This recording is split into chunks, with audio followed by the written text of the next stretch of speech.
Does your arrest still haunt you? I just went there for my vacation and 13 SBI car come. How many people you know who got arrested in a planned manner? Yes, I do have one regret. I was 45% of Flipkart size. They got acquired at 22 billion. If I put it in monetary terms, a $5 or $8 billion large exit. This is Sandeep Aggarwal, 2 times unicorn founder. He had to step away from his first unicorn because of an insider trading case. He got cancelled, but he didn't give up. He built Droom and turned it into a unicorn too. This isn't just a success story, it is a story of resilience. So the biggest thing is, it does not matter whether you are doing marketplace, you have to be minimum 10 times better than its equivalent physical model. In fact, I would say 98% startups will fail. The foundation is being rebellious. Scale, growth, disruption comes along with chaos and risk. Shark Tank for me is how police watch crime patrol. But entrepreneurship is more than that. The risk capital is coming. Still, the risk appetite in this country is not even 1/10 what is there in Silicon Valley. Bubble? Can AI deliver? But 2026 can bring a reality check. How Amazon has Alexa, iPhone has Siri, we created Mira. How does she look like?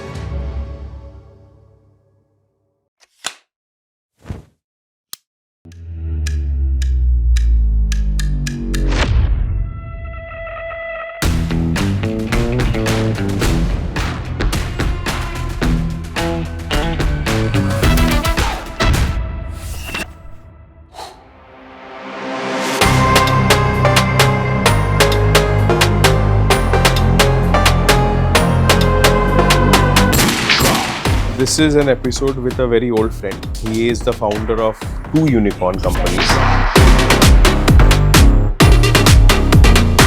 It's like you and me speaking. Same level of candidness, openness, and friendship.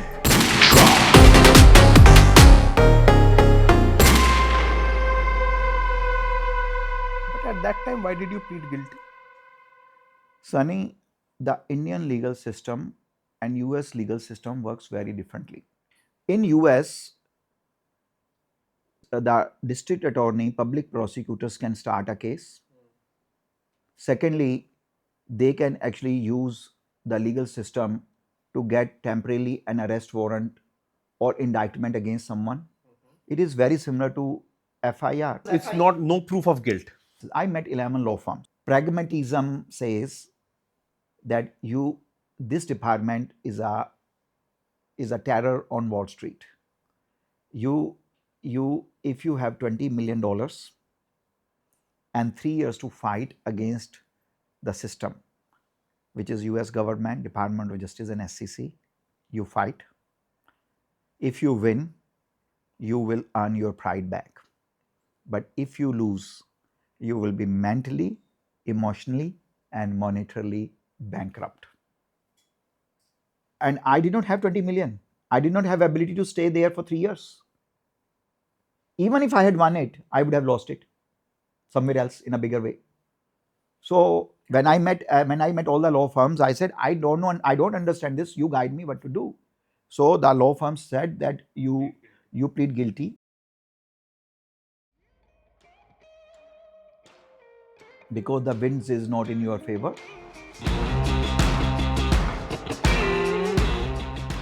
Your life in general hasn't been the easy life, from the early stage when you struggled with English as a language in Goo Life. I remember correctly, they said that, hey, your father was called and said that this is you. I don't even know which class to put your boy in. Yes. MBA, there were rejections, legal case. You had to walk away from ShopClues for various reasons. But still, somewhere you had this ambition to do something, to continue to grow, build something new. Your ambition doesn't look like ego, but it looks like a self repair mechanism here. And I would be a little careful, but in asking this, but do you think ambition is always a clean desire, or sometimes it is a compensation to heal your wounds? Sunny, your question is very intense. I would say this way. I would not say my life was never easy. Coming, starting at the age of 3, starting in a convent English medium school in Chandigarh to going to a government-run Hindi medium school, to struggling when father will go from one place to another. School is not seeing a minimum academic proficiency in me or language proficiency, but these are all part of growing up. In fact, like I think it made me only stronger, and so on. So those are fine. Yes, last 1 decade, or I would say now almost 13 years or 12 years, I would say, my life has seen lots of ups and downs which people don't even see in their entire life. Moving to India, starting ShopClues, getting arrested in USA by FBI, to seeing ShopClues becoming unicorn, to may not building ShopClues after that, to starting Droom and creating ShopClues Droom to unicorn, to seeing a case getting dismissed. I would not call only ambition or as a self or a healing mechanism. I think it is just accepting that it is life. Good, bad, ugly things may happen. Your job is to do your part. What was it like to walk away from Shop Clues? And when you walked away, it was still growing. There was still some years of growth even after you walked away before things changed, if I'm not wrong. Uh, what were your emotions when you were walking away? See, walking away from the company you built is definitely can never be easy. It was not the case, which is Sandeep Aggarwal as a founder of ShopClues. So I was very clear that I must ring fence the company I built, ShopClues, with utmost of my passion, energy, commitment, and determination. I must ring fence that company from my personal crisis. Second, I was never doubtful about my own capability. I also wanted to take it as a challenge that I'm not a one trick pony, right? But yes, was it easy? No. And even today, I don't need to prove to anyone. But yes, my internal thoughts tell me that if I had done it differently, if other stakeholders had done it differently, perhaps we could have seen easily, if I put it in monetary terms, a $5 or $8 billion large exit. I was 45% of Flipkart size at peak. They got acquired at 22 billion. So if Flipkart got acquired for 22 billion, just a linear relationship, I would have been 9 billion. My unit economics, my scale, my number of people, my innovations way better than any other company of that time. Yes, I do have one regret, that we all stakeholders should have accepted what was going on, collaborative in a manner that in net it is a win-win, not a lose-lose. So that is one regret that you have. But then trying to understand a little bit about how your the business mind works, how the baniya mind works. Uh, when you started Droom, again you started with a in a very different way. You looked at 52 companies. It was more of an Excel sheet mechanism that you went at. You looked at 52 companies in the US who could eventually become unicorns. You narrowed down to I think 8 or 12 of them, and then finally you came down to two of them. One was a fintech business, and the other one, which at that time I think you called Paydime, and the other one eventually became Droom. What was the opportunity that you saw that others didn't? I was very clear that I would go after large addressable opportunity. Technology or software is center of why that company exists. It's a high gross margin. So whether it was 52, 8, 2, and 2. So one was that is how I have gone through. Why I particularly got excited about Droom is because that time India was the sixth largest automobile market, and it was clear that at some point it will become fifth, fourth, third, and second. So we are at third now. Second, 2012 was the first year when Indians started buying number of used car more than number of new cars. So I saw that as a tipping point. Third, which is the most important in my view, what others did not see. It is same what I saw in ShopClues. That I said the Walmart of India will not be Walmart Corporation, it will be an online company. And that online company will be asset light platform, no inventory model, marketplace rather than inventory led, because when I started ShopClues, there was no marketplace. Right? Today, you can see every e-commerce company in this country, which is a category leader, most of them are asset light platform. But yes, India has rewarded full stack also. But I knew that full stack still could work in multiple categories, but not in automobile. Because here is number one thing. In US, rent to sales ratio for a branded physical dealership is 2%. So if you do 100 crore rupees revenue, 2 crore is what you will be spending on your physical branded dealerships. Do you know in India what is our rent to sales ratio? 7%. Sir, it is 12%. 12% is not the total margin one can earn on a used car. That you spend on to create a physical stores. So I was very sure that it cannot be physical store. Second, in this country, the cost of capital, when you need working capital or open a new store or buy the cars, the cost of capital is 15 to 18%. Right? And these are, if you are inventory led model, you source a car, you refurbish it, you store it, you sell it, you deliver it. It is all capital expenditure and working capital heavy.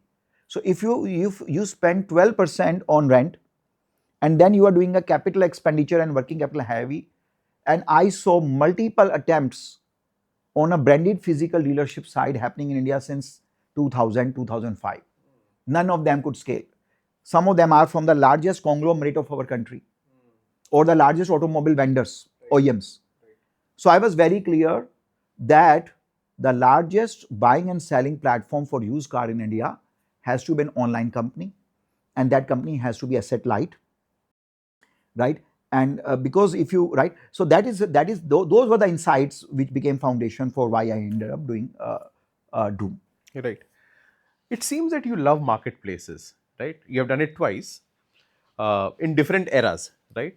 So, but there is one thing very typical about marketplaces, which, and this is my reading of marketplace, that marketplaces substantially starts rewarding what really works, whether, and over time that also becomes the culture of that marketplace, whether it's low prices, whether it's lots of transactions, whether it's a very large catalog, ratings, seller ratings, so on and so forth, faster delivery. What is the most dangerous behavior a marketplace can unintentionally start? Sure. So first of all, Sunny, I'll just, based on that context you gave, I will say I like technology businesses. Within technology businesses, I like platform businesses with ecosystem of services around it. When you apply these two things, technology business, platform with ecosystem service, when you apply that in e-commerce, it becomes marketplace. Marketplace is a platform. Yeah, like the way Microsoft with Windows is a platform, there's an ecosystem of services. So marketplace usually it's asset light. It is by nature scalable, as you mentioned, large catalog. It has a lot of strong network effects. What is happening? The only one blind spot one has to always take care. Customer does not care what is your business model. Customer does not care whether it is asset light. If you are buying your mobile phone, you are buying a next smartphone, customer only care, is it genuine, at what price it will come, what price I'm paying, and will it come on time, do I have a recourse if I don't like it. So customer only care about that. He does not, जैसे हिंदी में बोलते हैं आम खाने से मतलब है पेट गिनने से नहीं, right? At Droom, customer does not care that I built 20 technology products, 13 US patents, how many sleepless nights, what technology stack do I use. He only care about his car color, car price, car condition, car tires, information around car. So the biggest thing is, it does not matter whether you are doing marketplace, you have to be minimum 10 times better than its equivalent physical model. And while marketplace is means to an end, you cannot expect anyone to cut corner on what is the end. In Droom case, and now it's a super app, so multiple services, bouquet of 50 services. Earlier it was buying and selling, so it was car only, right? In ShopClues, it was a large catalog, but it was a product you bought. You bought a t-shirt, you bought a shoes, you bought a laptop, you bought a mobile phone, right? So that's what it is. In, like, let's talk about a famous brand, the most loved brand, very admiring, Zomato. Zomato is means to an end. End is masala dosa or chole bhature or butter chicken. Will you compromise? Which one do you like the most? Actually, I like all three, but I think chole bhature is my most favorite. Okay. I'm a foodie, right? But somehow we have never had chole bhature together. Maybe next time. Okay. And actually, my chef here, I know you in Bengali you call it luchi, right? Right. I made him make a lot of chole bhature. Then last weekend I met a friend of mine who's Bengali. He served me luchi and chana dal. So I came back and I asked, why did you not serve me that? He said, you always ask for chole bhature.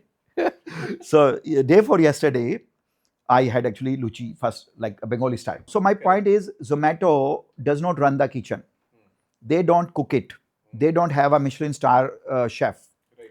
But can Zomato be Zomato if they say 4.3 rating for masala dosa, and based on that that 4.3 rating is a proxy to the taste of masala dosa, price of masala dosa, and at what time it will come. Correct. That 4.3 will be less than 4.3 if any of those three things are not aligned. So this is the biggest thing one has to keep in mind, that while you are marketplace, you always need to have customer obsession, same as if you are buying and then selling it. Correct. If somebody is a 24-year-old, has 1 crore rupees and needs to build a marketplace today, how should he or she go about it? Typically, marketplace is attached to e-commerce. But I would say, when you create a platform which connect buyer and seller more than just a classified or listing platform do, you enable the entire transaction. Common rules are owned by you, but supply is not owned by you. You can curate it. You can give the customer promise, which makes you practically and optically you are selling it, but legally and accounting wise someone else is selling. Correct. That is a marketplace. With 1 crore rupees today, marketplace or equivalent of marketplace in other categories, where I will not call it marketplace, but there are thousands of opportunities, right? And today, if I have 1 crore rupees and I do an asset light business, I would absolutely will add AI as a part of it. AI is now cutting horizontally. It's not a vertical solution. So it will manifest in every aspect. The way internet was horizontal, not vertical.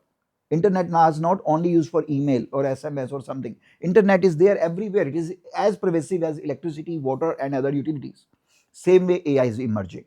So with that, there are thousands of opportunities. One thing I would say, you take any category. I don't want to write, you take any category where you have a personal pain point or friction or opinion, right? which you work, if you work on that category, it excites you, it brings you to work every day, and you think that why there's only 24 hour in a day, you will make good out of it, right? You will good make out of it. If you, the two category, the both marketplaces I built is, in my view, 60 to 70% technology, let's call it 70% technology, 15% that category understanding and subject matter expertise, and 15% operations. But if you are doing something like, let's say, astrology or gaming or travel, that operations part is not there. So I would definitely encourage people. There's a plethora of opportunity in marketplace in general.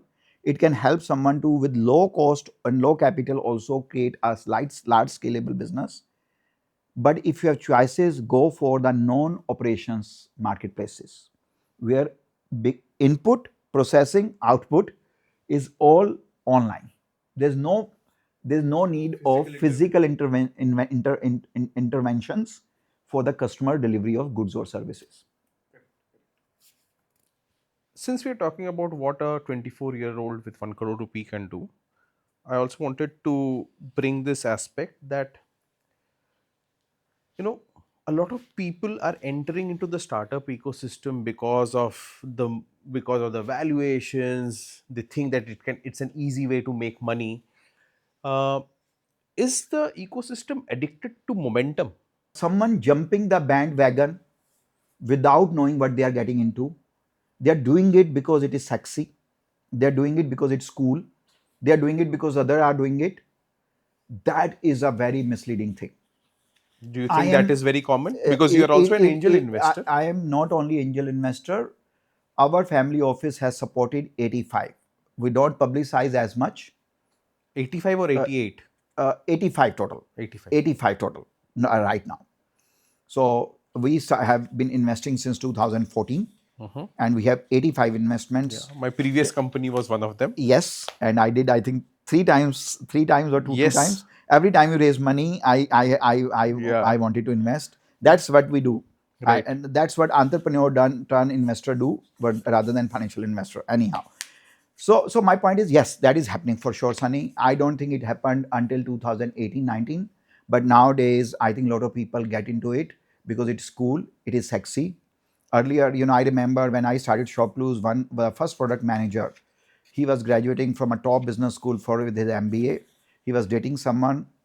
He came, he said, and there was no YouTube content available. There was no Instagram. There was nothing. What is happening in Silicon Valley was not known. But this gentleman knew somehow a lot more startup. He said, I want to work with startup, but my problem is my future father-in-law, if comes to know I'm in startup, he may not even agree for me to get married to the girl I'm dating. Right? And today, right, I was reading somewhere Anupam Mittal was mentioning at Shadi.com that so many more profiles, and it's among the most sought after profile. Right. Right? And so it's completely 360-degree change. Yes. Right? True. So, but again, I think you should be an entrepreneur when you are doing something where you feel you have personal pain point, or you see an opportunity others are not seeing it, or regret of not doing that will be bigger than anything you give up, or you think you are uniquely qualified to do it, or you have right to win. But if you're doing under peer pressure, because you show on Shark Tank, because it's cool, because it's sexy, because that will get you, that will lift you up socially, that's a very shallow assessment of the most important decisions of your life you take. Since you mentioned Shark Tank and Anupam Mittal, what do you think Shark Tank is doing to the Indian startup ecosystem? So So this is my third entrepreneurial journey. One tech company, real estate, and this content, whatever we are calling it. I do not see any similarity of what projection is there on Sunny, Shark Tank and what okay, what in reality it is. Sunny, there is something called Dharam Sankat, and you are putting me in Dharam Sankat. Let's not talk about And the people because I have a great respect for them. of course, same here. But I'm also an entrepreneur, and ठीक ठाक ही है, दो बार company बनाई है, दोनों unicorn level पर लेकर गए हैं. someone was discussing this somewhere in a gathering, and a friend of mine who's also very famous and a very lovable and very capable entrepreneur, he said, he mentioned something like that, how does Shark Tank for me is how police watch Crime Patrol, right?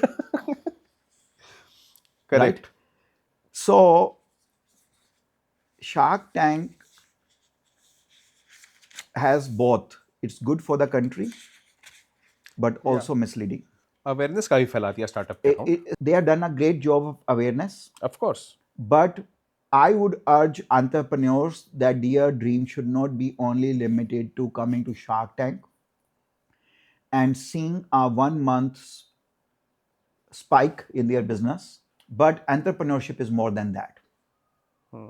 If you see that as a marketing exercise for your product and access to capital, but that is not your end goal, or your motivation, commitment, determination does not come down after Shark Tank, then it's fine. That if you see that as one of the 200 marketing techniques you will deploy, one of the 50 things you will do to build your brand, and one of the 100 efforts you will put to raise money, then nothing wrong.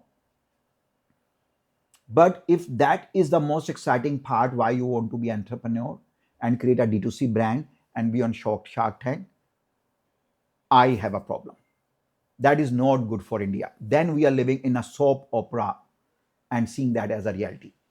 And sorry to, and I, So all our friends there. all our friends, and I want to hang out with them. I don't want them to block me on WhatsApp or Facebook or ignore me. And this is nothing against Yes, them as yes, individual. yes, It's yes, about yes, the format, yes. No, about the I'm just purely talking, Yeah. and I'm saying it Yeah. is good, but I want youth Yeah. to see that as stepping stone, not the destination. I also wanted to understand that 90% of startups fail,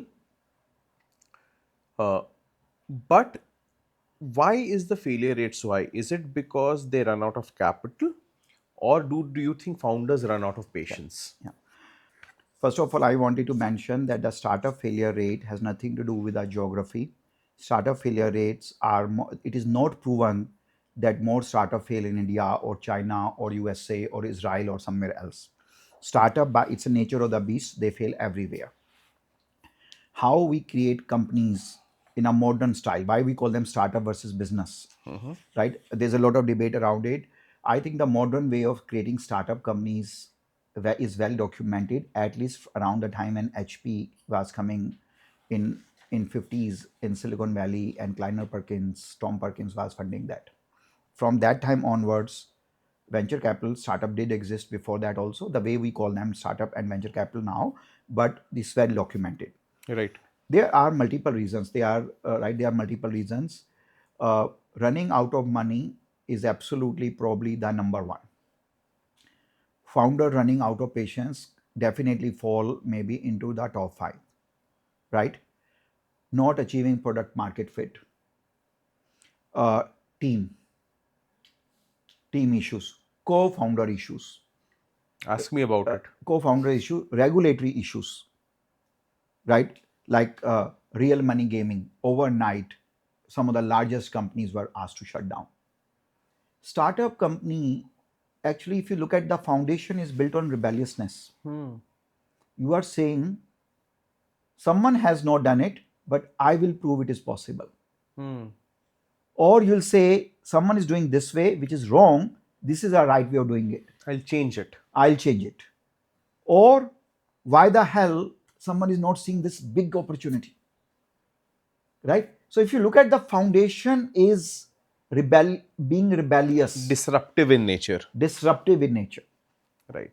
So if it is disruptive in nature, it already has a chances of success very little in its favor. Correct. Because you're always fighting against the odds. No offense to any profession, right? Correct. But Of course I not. become a next travel agent. I open a school. I open a hospital. I buy a land and create villas or apartments, right? Will I be right? Right? They can also fail, but they are not disrupting anything. The foundation is not being rebellious. Right. Also, startup only create value when they create formidable scale. Also, startups existence is only when they are minimum 10 or 20 times better than how the same thing has been done without that. So it's by nature is extremely risky. Scale, growth, disruption comes along with chaos and risk. If I'm creating something disruptive, it is a binary outcome, right? It's a binary outcome, and I must create a scale which human being has not seen it. I do it at a speed which nobody has seen it, and I do it with a cost and time which has not been seen before. True. And so those are those. So I just wanted to give a perspective No, no, that these are the nicely put. these are the characteristics you are talking about, Correct, correct. right? And that is why I'll say yes. So startups will, I would say, in fact, I would say 98% startups will fail. Let's say 100 startups, 98 will fail, 2 will not fail. Correct. And then the 2 which do not fail, now let's call that as 100%. 90% of those will not see a day more than 25 or 50 million dollars in terms of total wealth creation, or let's call it 5 million in total revenue.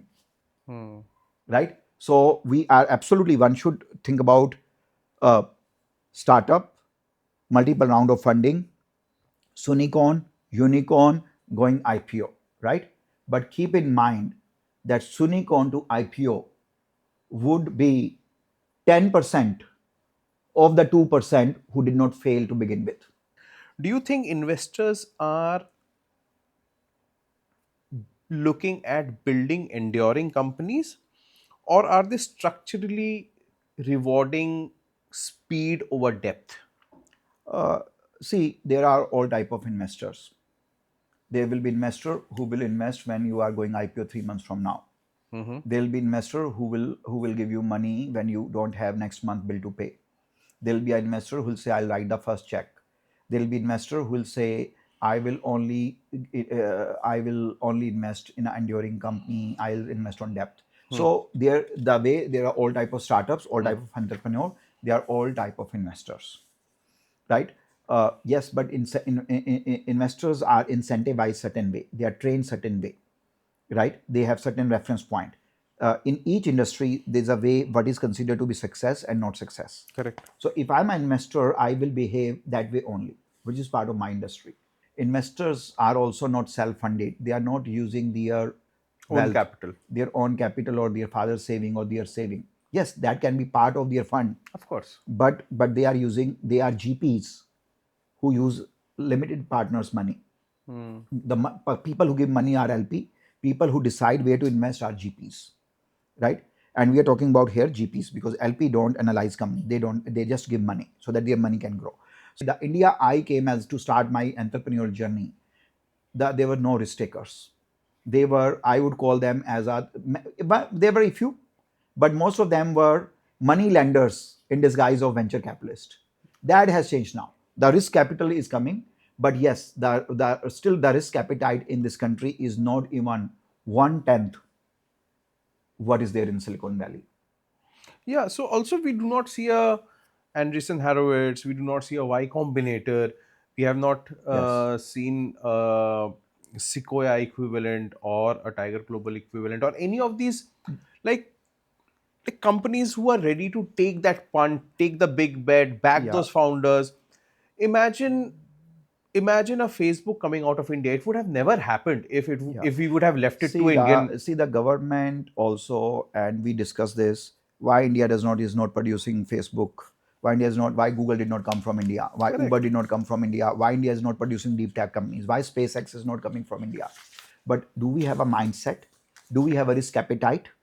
Are Yep. we willing to, right? Like here we apply, yes, failure is now acceptable, right? So it's changing. It's all relative. But if I wear my original hat of Silicon Valley, India still has long way to go, Mm-hmm. right? We are still very judgmental.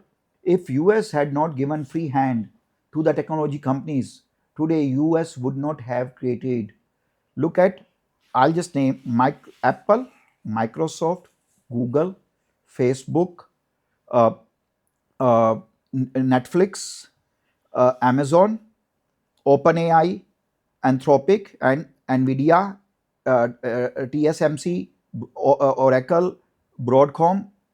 I just named 12 companies, maybe 3 more.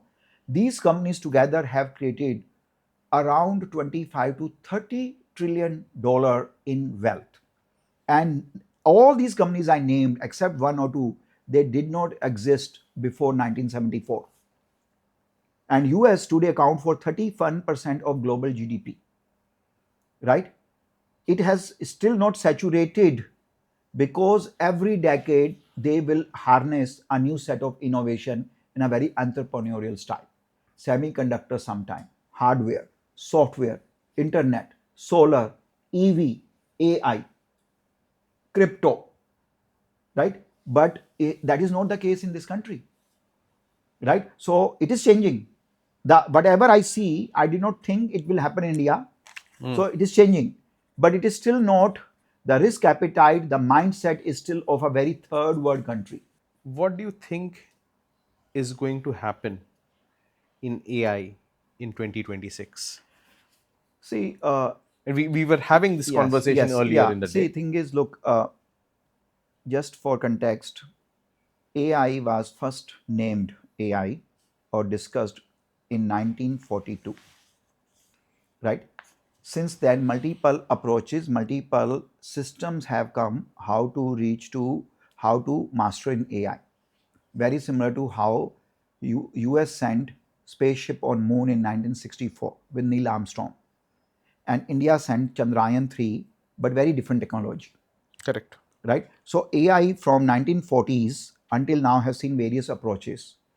What has changed? So AI has always existed. My first VP of engineering at Droom, Indian guy, he did masters in AI 30 years back from Stanford, right? So it always existed. Droom, मौके पे चौका नहीं लगा रहा हूं, but in Droom we worked on AI from the day one, right? But what has changed now is the current way of building the AI stack is now is the most encouraging. It is evidence based. Companies are going. Our Indian company Emergent went from zero to $50 million ARR in 7 months, right? Huge capex have gone. LLM have been the money suckers, but the real benefits are tangibly available in front of you. So it is there. But can AI deliver how much money and expectations we have now built? Can AI deliver that? That some of that reality check, in my view, has already started happening. But 2026 can bring a reality check. Bubble? Yeah, see, bubble not burst and then evaporate. No, dot-com bubble happened, right? Dot-com boomed from 1994 until 2000. 2001 to 2003 was bust, and after that it became much bigger, Correct. right? In India, there was a funding winter from 2021 to 24, and now you saw in the flurry of IPOs, right? So yes, bubble will burst, which will bring more sanity, which will bring more accountability, which will bring more KPIs driven, measurement driven approach rather than just a wild west investment. That's what I feel. Interesting. If success has to be redefined tomorrow, and if it's not through valuation or an IPO, where where do you see Droom in that journey, in that scale? I turned unicorn in March 2021, raised 28 million at a 1.2 billion valuation. That year, India received 43 billion, highest money in the last 15 years in a single year by VCs. I had up to 150 million more available to me. But I thought, giving my legal case, in spite of giving fifth unicorn in India, a lot of large investors will like me, but they would stay away because of my legal case was pending for 7 years. And my legal case only ended in February 2020.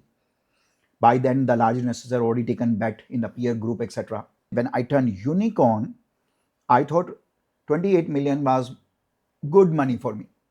We were already reaching profitability, but became very scalable, national known brand. I also wanted to go IPO so that I did not have, I had a, it says once bitten, twice shy. So I will, when I'm a public company, every time I do well, I have access to more capital to grow my business. So I took a executive decision that 28 million I raised, unicorn I turned. Now let's go IPO. In a hindsight, I feel when IPO did not happen and the 3-year funding winter happened, I had to make certain decisions which a founder would not like to make. I had to cut my scale. I had to solve for profit versus growth. I had to solve for profit grab versus market share grab, and something for which I worked for so many years, right? So I had to take a step back, right? So that is how it has happened. But my own evolution, Droomer's evolution, products we build, how we are disrupting automobile, such an important category of this country, the name we have created in ecosystem, how we fit in with partnerships we have built, money we have raised, things we have done. I am super proud.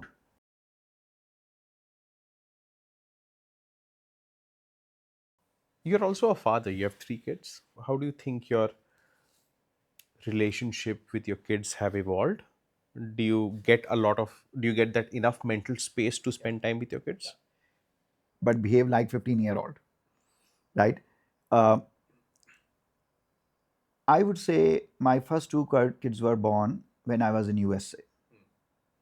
And USA has its own, every country, every culture, everything has its own ups and downs and good pros and cons.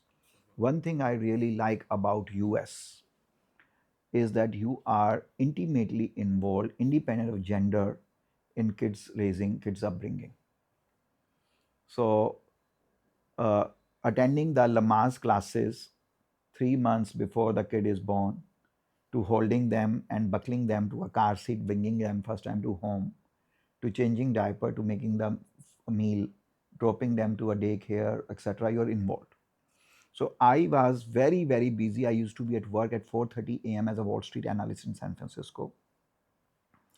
Right, 4:30 a.m. I used to be in office. That means I would get up at 3:30 or 3 o'clock. Right, I would be constantly sleep deprived.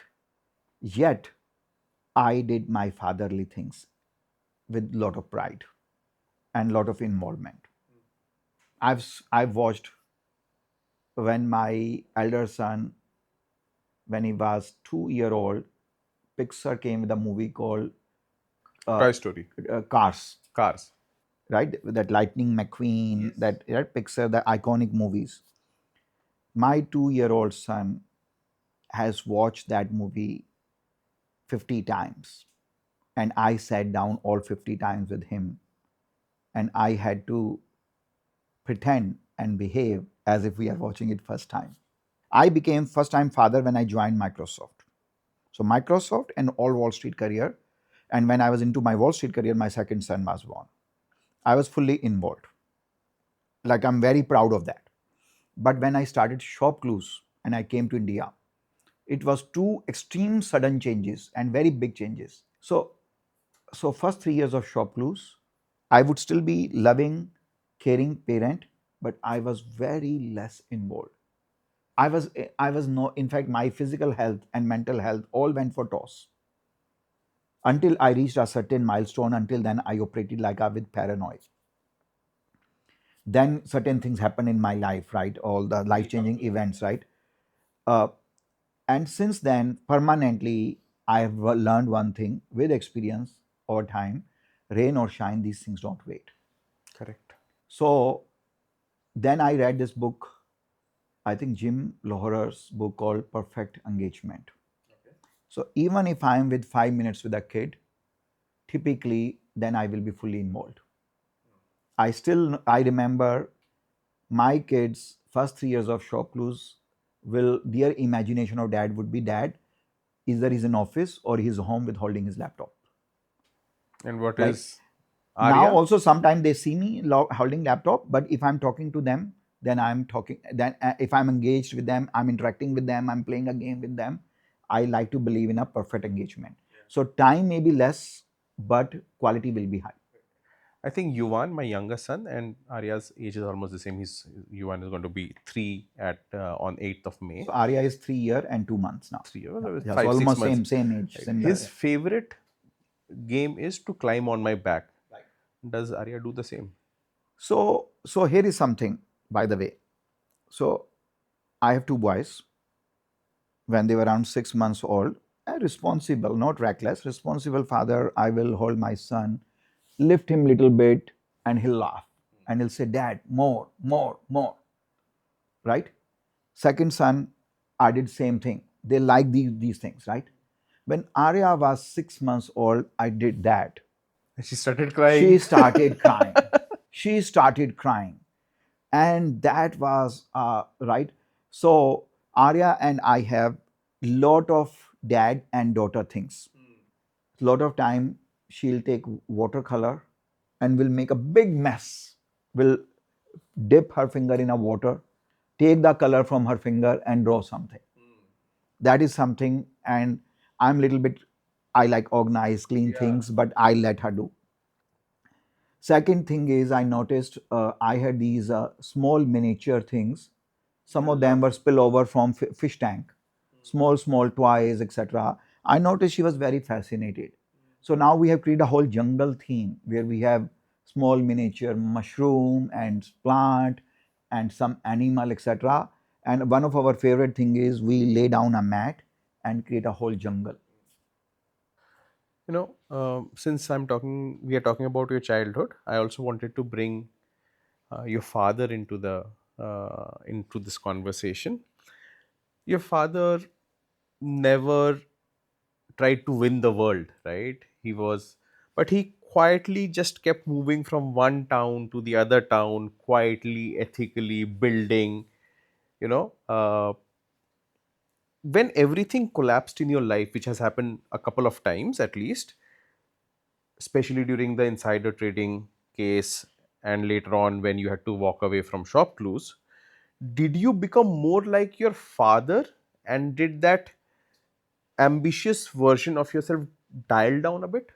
So my father remains my hero. He dealt the way he had to deal because of circumstances, his upbringing, etc., which absolutely played role in me, gave me a lot of other strength to deal with various situations. But Sunny, when my life changing event happened, I dealt with this insider trading allegations, which obviously later on were dismissed and dropped, but they were life changing event. Right? I went through a family split. I went through a place where I could not rebuild, could not build further shop clues. Obviously, all those things are daunting, draining, at least as of now. Although your question is very intriguing, but like for me, one thing always helped. Anything which does not kill you makes you stronger. Yes, sometime those things can haunt you. They can cause frustration in you, right? They can poke you, but again, you have to always look forward, not in the rear view mirror. Rear view mirror is great for learning. Take your lessons, cut your losses, and move on. Last question before we wrap this up. If if a founder exits, and let's imagine it's you, and if you make say $50 million, how would you allocate that money? So this is what I would do. If you have made money as a new age founder with your company stock you held, then you need to allocate part of that money the same way you made your wealth. Otherwise, it's not charity. It is not just a circle of goodwill, but it is a right thing to do because that's how you made your money too, right? So Uh, you're saying that they should also invest in startups? Absolutely. And that is one thing I'm very happy to see most founders when Doing. they make money, they do invest with other startups. Uh, Obviously, you need to think about your safety net in terms of what have been your previous obligations. Were you bootstrapping for a long time? Have you exhausted your savings? Do you have any obligations? Kids' education to sibling support to aging parents, all those things in my view first. Second is take care of these startups where you can invest because you believe it or not, you don't need to have an investor thinking to do well. You can guide, you can mentor, but you can also on the way make money, right? And I would also allocate part of the money in the new frontiers. In my view, new frontier will be AI. New frontier will be deep tech, and new frontier will be crypto.